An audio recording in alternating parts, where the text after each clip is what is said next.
Regular పీరియడ్స్తో పాటు మీకు white discharge అనేది అవుతూ ఉందా?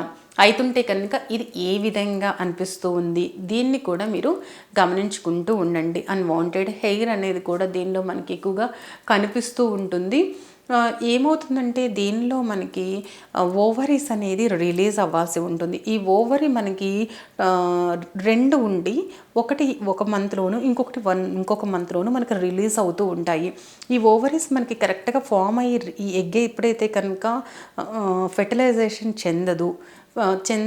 ఫెర్టిలైజేషన్ చెందడం అంటే ఏంటి, మనం మెయిల్తో కలిసినప్పుడు మనకి స్పమ్తో కలిసి ఎగ్ కింద ఫామ్ అయిపోయి మనకి పీరియడ్స్ ఇక్కడ స్కిప్ అయ్యి ప్రెగ్నెన్సీ అనేది రావడం జరుగుతుంది.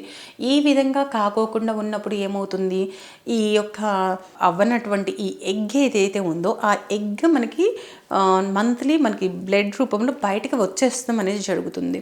ఈ విధంగా మనకి ఎగ్ కరెక్ట్గా ఫామ్ అయ్యి బయటికి వచ్చేస్తున్నప్పుడు మనకి ఎలాంటి హెల్త్ ఇష్యూస్ అనేవి రావు.